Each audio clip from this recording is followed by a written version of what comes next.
Hello guys, welcome back to our YouTube channel. तो देखिए, मैं आपका दोस्त अभय आज आप लोगों के साथ लेकर आया हूँ वीडियो, जिसमें आज हम देखने वाले हैं जो भी दिल्ली यूनिवर्सिटी के सेमेस्टर 3 का स्टूडेंट है, उन सभी के पास एक सब्जेक्ट है फाइनेंशियल मैनेजमेंट का।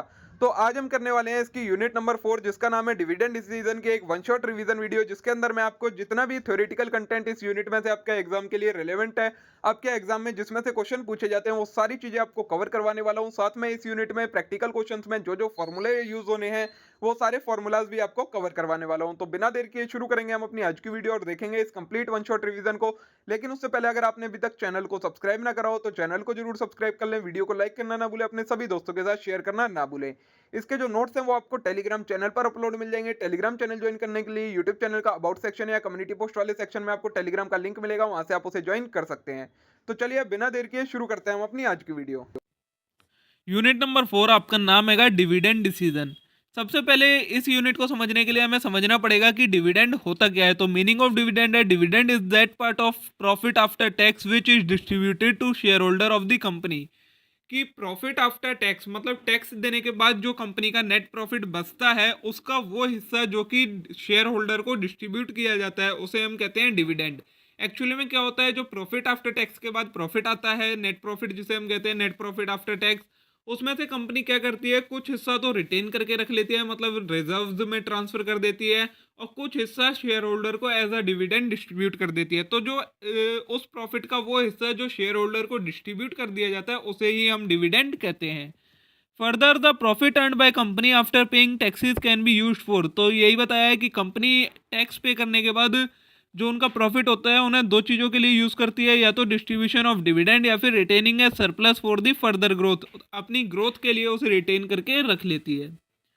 डिविडेंड की फॉर्म्स क्या क्या होती हैं, मतलब कितने टाइप के डिविडेंड होते हैं। सबसे पहला आता है हमारा कैश डिविडेंड। तो it is the most common form of dividend. Cash share mean cash, cheque, warrant, demand draft, pay order और directly through ECS but not in kind.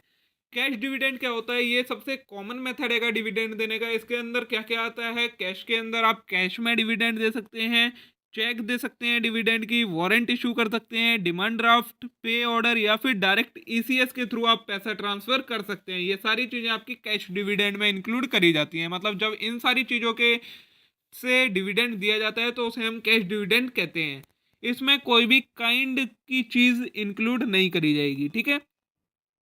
Second हैगा स्टॉक डिविडेंड, जिसे हम क्या कहते हैं, बोनस शेयर भी कहते हैं। तो it is a distribution of share in लिeu of both, in लिeu of cash dividend. मतलब जब हम कैश डिविडेंड की जगह बोनस शेयर इशू कर दे शेयर होल्डर्स को, तो वो भी हमारा एज अ डिविडेंड वर्क करता है। When the company issue new share to existing share holder without any consideration, it is called bonus share. Bonus share होते क्या हैं, जब कंपनी अपने एग्जिस्टिंग शेयर होल्डर को न्यू शेयर इशू कर दे बिना किसी कंसिडरेशन के, मतलब बिना कुछ पैसा लिए उन्हें, तो उसे कहा जाता है bonus share. Such share are distributed proportionately thereby retaining proportionate ownership of the company. ये कैसे डिस्ट्रीब्यूट करे जाते हैं, तो जिस प्रोपोर्शन में पहले से शेयर होल्ड कर रखे हैं कंपनी के अंदर, उस प्रोपोर्शन में ये शेयर से डिस्ट्रीब्यूट करे जाते हैं, ठीक है।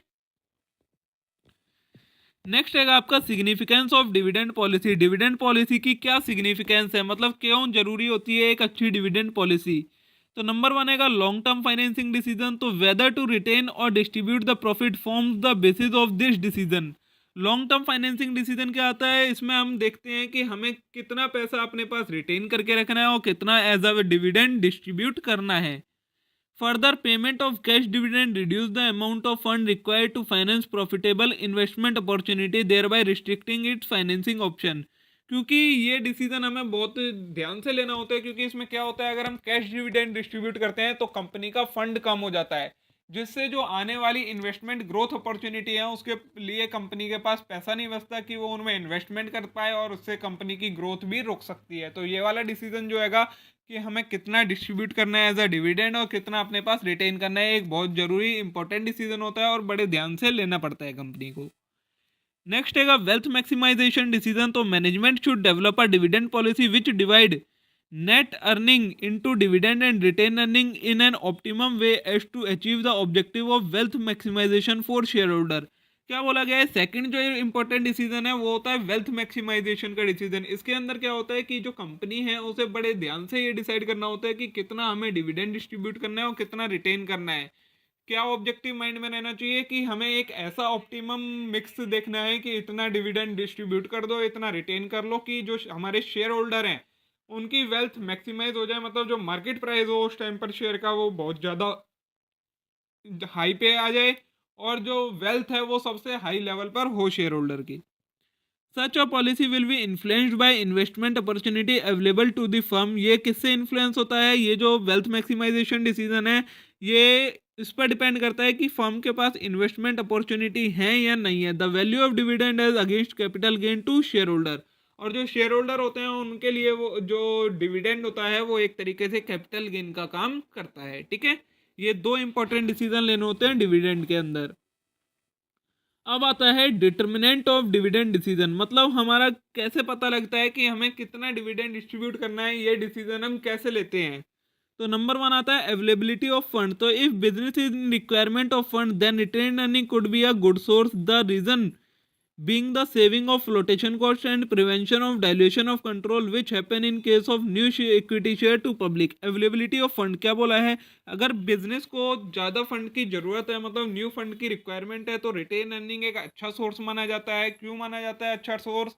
क्योंकि उसमें ना तो कोई फ्लोटेशन कॉस्ट इन्वॉल्व होती है और ना ही कंट्रोल डाइल्यूट होते हैं, मतलब ना ही कंट्रोल दूसरे लोगों के हाथ में जाते हैं। रिटेन अर्निंग में हम क्या करते हैं, जो हमारे पास पैसा रखा हुआ है उसमें से ही हम अपना निकाल के ग्रोथ में पैसा लगा लेते हैं। कोई भी नए इक्विटी शेयर इशू नहीं करते, क्योंकि अगर नए इक्विटी शेयर इशू करेंगे तो नए लोगों को नए लोग शेयर होल्डर बन जाएंगे, और शेयर होल्डर बन जाएंगे तो जो कंपनी का कंट्रोल पहले कुछ लोगों के हाथ में था अब वो न्यू वाले लोगों के हाथ में भी आ जाएगा। ठीक है, नेक्स्ट आएगा कॉस्ट ऑफ कैपिटल। तो if financing requirement are to be executed through debt then it would be preferable to distribute more dividend. क्या बोला गया है? अगर कंपनी को फाइनेंसिंग करनी है और कंपनी ये मानती है कि हम जो फाइनेंसिंग करेंगे वो डेट से करेंगे, तो कंपनी डिविडेंड को डिस्ट्रीब्यूट कर सकती है। On the other hand if the financing to be done through fresh issue of equity share then it is better to use retain earning as much as possible. और अगर financing company करना चाहती है किससे? Equity share से, तो company को retain earning use करनी चाहिए जितना ज़्यादा पॉसिबल हो सके। ठीक है, नेक्स्ट रहेगा कैपिटल स्ट्रक्चर। तो an optimum debt equity ratio should also be considered for dividend decision. Dividend decision लेने के लिए हम और क्या चीज़ ध्यान में रखते हैं कि एक ऑप्टिमम डेट इक्विटी रेशियो बना रहे हैं, मतलब हमें उतना ही डिविडेंड देना चाहिए कि जो हमारा डेट इक्विटी रेशियो है जो कि ऑप्टिमम होता है 2:1 वो बना रहे। उसका थोड़ा बहुत आगे पीछे होता है तो चल जाता है, लेकिन ज़्यादा उसमें चेंजेस नहीं आने चाहिए। नेक्स्ट है इन्वेस्टमेंट अपॉर्चुनिटी इन हैंड। तो the dividend decision is also affected if there are investment opportunity in hand. मतलब अगर कंपनी के पास इन्वेस्टमेंट अपॉर्चुनिटी है, कोई ऐसी जगह है जहाँ पर कंपनी पैसा लगा सकती है, वहाँ पर अच्छी ग्रोथ दिख रही है कंपनी को, तो कंपनी क्या करेगी? कम डिविडेंड डिस्ट्रीब्यूट करेगी और जो पैसा बच जाएगा, रिटेन अर्निंग बच जाएगी, उसे दूसरी जगह पे जो इन्वेस्टमेंट अपॉर्चुनिटी है उसमें इन्वेस्ट कर देगी। तो इस तरीके से ये डिविडेंड डिसीजन हमारी जो इन्वेस्टमेंट अपॉर्चुनिटी है उनके ऊपर भी डिपेंड करता है। नेक्स्ट है ट्रेंड ऑफ इंडस्ट्री। तो the investor depend on some industry for their regular dividend income. जो इन्वेस्टर, कुछ इन्वेस्टर ऐसे होते हैं जो कि अपने कंपनीज जो इंडस्ट्रीज हैं उनके ऊपर ही डिपेंड करते हैं अपनी रेगुलर इनकम के लिए, मतलब उनका कोई और इनकम का सोर्स नहीं होता, उनका सिर्फ डिविडेंड इनकम का सोर्स होता है। तो अगर ज़्यादा शेयर होल्डर ऐसे हैं जिनका कोई और इनकम का सोर्स नहीं है और वो कंपनी की डिविडेंड पर ही डिपेंड करते हैं, तो फिर कंपनी को ज़्यादा से ज़्यादा डिविडेंड डिस्ट्रीब्यूट करना चाहिए और क्या करना चाहिए? ज़्यादा से ज़्यादा डिविडेंड देना चाहिए और कम से कम रिटेन अर्निंग करनी चाहिए। नेक्स्ट रहेगा आपका एक्सपेक्टेशंस ऑफ शेयर होल्डर। इसमें क्या आता है? तो the share holder can be categorised into two category, those who invest for regular income, those who invest for growth. वही बोला है, शेयर होल्डर हमारे दो तरीके के होते हैं। एक होते हैं जो हमारे कंपनी में इन्वेस्ट करते हैं रेगुलर इनकम के लिए, और एक करते हैं ग्रोथ के लिए। तो इसके ऊपर भी हमारा डिपेंड करता है कि हमें कितना डिविडेंड डिस्ट्रीब्यूट करना है। ठीक है, तो ये हो गए आपके डिटर्मिनेंट्स ऑफ डिविडेंड कि हमारा डिविडेंड डिसीजन किस किस चीज़ पर डिपेंड करता है, कैसे कैसे हम डिविडेंड डिस्ट्रीब्यूट करते हैं अलग अलग सिनेरियोज में। अब आता है हमारा थ्योरीज ऑफ डिविडेंड, मतलब डिविडेंड के से रिलेटेड कुछ थ्योरीज दी हैं।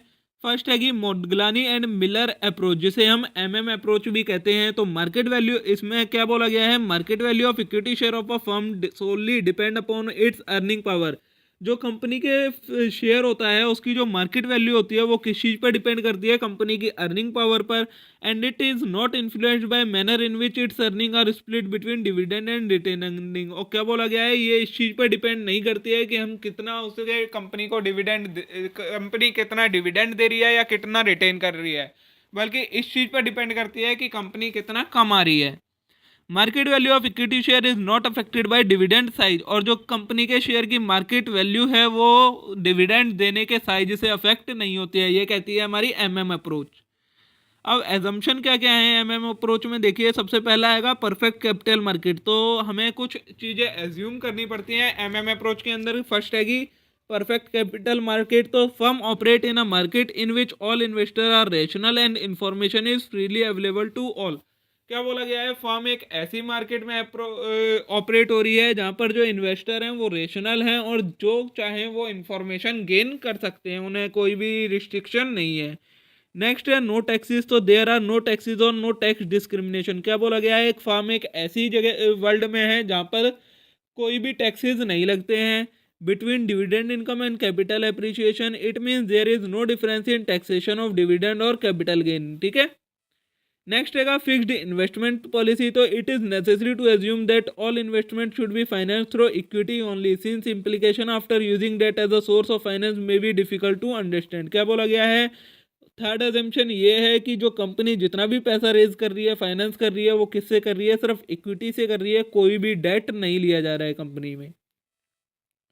नेक्स्ट है नो फ्लोटेशन कॉस्ट और ट्रांजेक्शन कॉस्ट, तो similarly these cost may differ from country to country और मार्केट टू मार्केट। क्या बोला गया है, ना तो कोई फ्लोटेशन कॉस्ट होगी ना ही कोई ट्रांजैक्शन कॉस्ट होगी इक्विटी शेयर इशू करने में या डिविडेंड देने में, ये भी एज्यूम करा गया है। नेक्स्ट है risk of uncertainty does not exist, तो investor are able to forecast future price and dividend with certainty, any one discount rate is appropriate for all security all the time. क्या बोला गया है, इसमें कोई भी रिस्क नहीं लिया जाएगा, मतलब ये एज्यूम करा जा रहा है कोई रिस्क नहीं है। जो इन्वेस्टर हैं वो अच्छे से फोरकास्ट कर पा रहे हैं, सर्टेन कर रहे हैं कि हमें आगे कितना रिटर्न मिलने वाला है और वो रिटर्न हमेशा सेम रहने वाला है, उसमें कोई भी फ्लक्चुएशंस नहीं आने वाली है। ये 5 एजम्पशन मानती है एमएम अप्रोच। अब देखिए एमएम अप्रोच के अंदर अगर हमें शेयर का प्राइस कैलकुलेट करना है तो उसका फॉर्मूला होता है P0। P0 का मतलब होता है आपका शेयर का price is equal to P1 plus D1 upon में 1 प्लस KE। P1 होता है आपका, देखिए नीचे दिया गया है सारा, P0 हैगा price in the beginning of the period, P1 हैगा price at the end of the period, D1 हैगा dividend at the end of the period, और नीचे जो KE दिया है वो हैगी कॉस्ट ऑफ इक्विटी या रेट ऑफ कैपिटलाइजेशन या फिर डिस्काउंट रेट। इन तीनों में से कोई भी नाम आपको क्वेश्चन में दिया हो सकता है, ठीक है। तो ये फॉर्मूला हो जाता है आपका जब आपको शेयर का प्राइस कैलकुलेट करना हो बाय एमएम अप्रोच, ठीक है।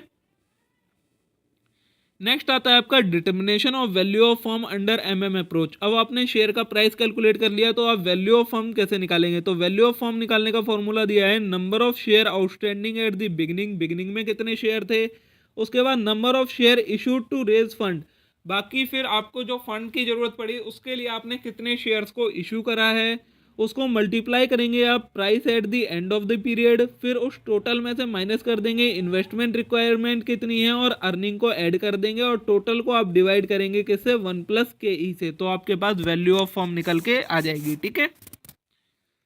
ये हो गया फर्स्ट आपकी अप्रोच जो की थी एमएम अप्रोच। नेक्स्ट आता है आपको वोल्टर मॉडल, ये भी एक अप्रोच है। इसमें क्या है, as per Walter model 2 factor which influence the market price of share are.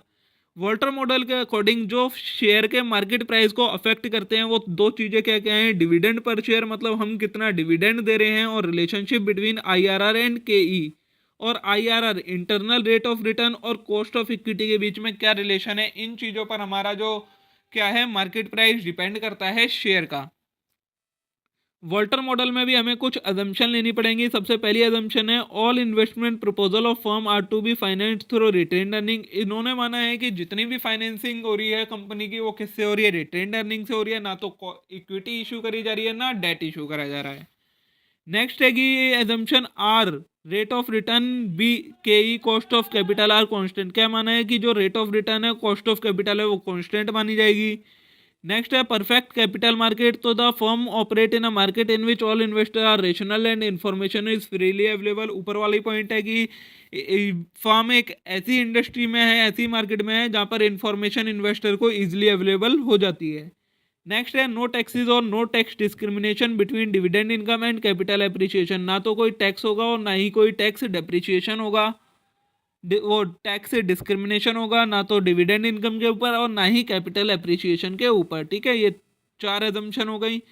5वीं एजम्पशन है वही नो फ्लोटेशन कॉस्ट और ट्रांजैक्शन कॉस्ट भी नहीं होगी कोई भी। और the firm has perpetual life. जो फर्म की लाइफ है वो परपेचुअल आएगी, मतलब फर्म एक गोइंग कंसर्न एंटिटी है, आगे फ्यूचर तक इंडेफिनिट टाइम तक चलने वाली है, बंद होने की कोई भी इंटेंशन नहीं है। ये सारी हमारी 6 एजम्पशन माननी है वोल्टर्स मॉडल के अंदर। तो वोल्टर मॉडल के अंदर अगर आपको शेयर का मार्केट प्राइस या प्राइस कैलकुलेट करना है, उसका फॉर्मूला होता है, ये आपको दिया है डी प्लस आर अपॉन के ई मल्टीप्लाई में ई माइनस डी अपॉन के ई। अब देखिए यहाँ पर इन टर्म्स का मतलब क्या है। सबसे पहले पी जो आपको ये लेफ्ट साइड में दिया है उसका मतलब है मार्केट प्राइस ऑफ शेयर आप कैलकुलेट कर रहे हो। ई का मतलब है जो आपको ई दिया है अर्निंग पर शेयर की, आपने शेयर कंपनी ने शेयर के ऊपर कितनी अर्निंग करी है एक शेयर पर। फिर डी का मतलब है डिविडेंड पर शेयर। के ई का मतलब है cost of equity, rate of capitalisation या डिस्काउंट रेट। और उसके बाद आर का मतलब है जो आपका इंटरनल रेट ऑफ रिटर्न है या फिर रिटर्न ऑन इन्वेस्टमेंट है, वो होता है आपका आर। ठीक है, इस तरीके से आप शेयर का मार्केट प्राइस कैलकुलेट कर सकते हैं वोल्टर मॉडल के अंदर।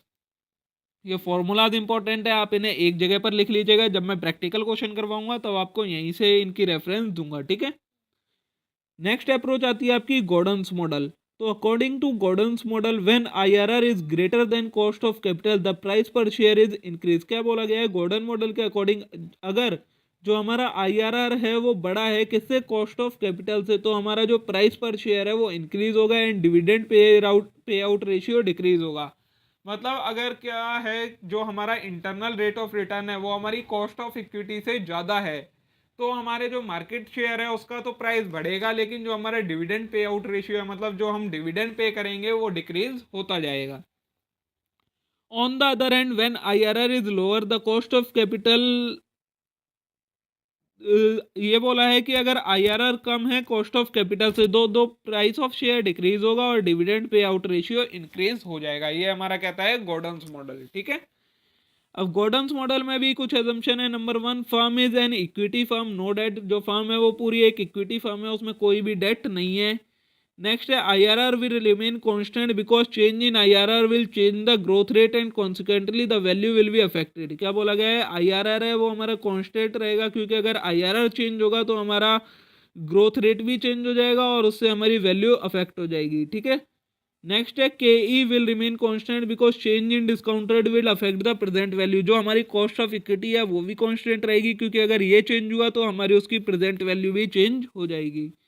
फिर है retention ratio and once decided is constant constant dividend pay out ratio will be followed. क्या बोला गया है, जो रिटेंशन रेशियो है और डिविडेंड पे आउट रेशियो है वो भी कांस्टेंट रहेंगे हमारे। फिर आएगा ग्रोथ रेट, जो कि होता है G is equal to B into R is also constant. Growth rate भी कॉन्स्टेंट है, सारी चीजें लगभग इसमें कॉन्स्टेंट कर रखी हैं। बोला है के ई अगर ग्रेटर देन है जी से, this assumption is necessary and based on principle of series of number of GP. क्या माना जाएगा कि जो हमारी कॉस्ट ऑफ इक्विटी होगी वो हमेशा ग्रोथ रेट से बड़ी होगी। उसके बाद नेक्स्ट एजम्पशन है all investment proposal of firm are to be financed through retain earning only. और जितने भी फाइनेंसिंग की जाएगी फर्म की, वो किससे की जाएगी, सिर्फ रिटेन अर्निंग से की जाएगी। ठीक है, अब देखिए गॉर्डन्स मॉडल के अंदर आपका क्या फॉर्मूला आता है, P0 is equal to E1 multiply by one minus B upon में के ई माइनस बी आर। तो P0 का मतलब है प्राइस पर शेयर, E1 का मतलब है अर्निंग पर शेयर, बी का मतलब है हमारा retention ratio, one minus B हो गया हमारा डिविडेंड पे आउट रेशियो। ठीक है, ये होता है आपका formula price per share calculate करने का under Gordon's model.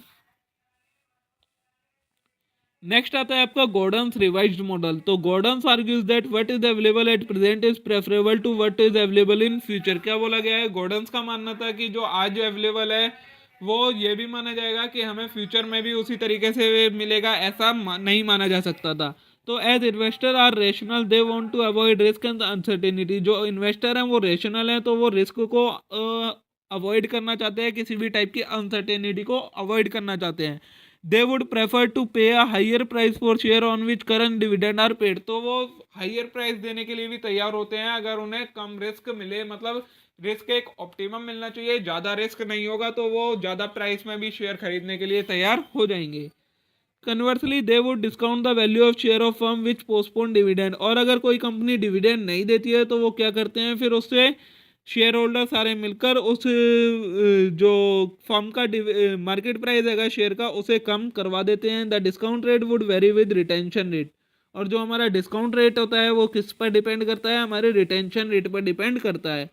Gordon's revised model के अंदर देखिए मार्केट वैल्यू पर शेयर कैलकुलेट करने का क्या फॉर्मूला होता है, D01 + G अपॉन में KE-G। यहाँ पर P0 का मतलब है मार्केट प्राइस पर शेयर, वही D0 का मतलब है करंट ईयर डिविडेंड, G का मतलब है constant annual growth rate of dividend, KE का मतलब है कॉस्ट ऑफ इक्विटी या फिर एक्सपेक्टेड रेट ऑफ रिटर्न। ठीक है, ये आपका फॉर्मूला होता है गॉर्डन्स रिवाइज्ड मॉडल के अंदर डिविडेंड कैलकुलेट करने का।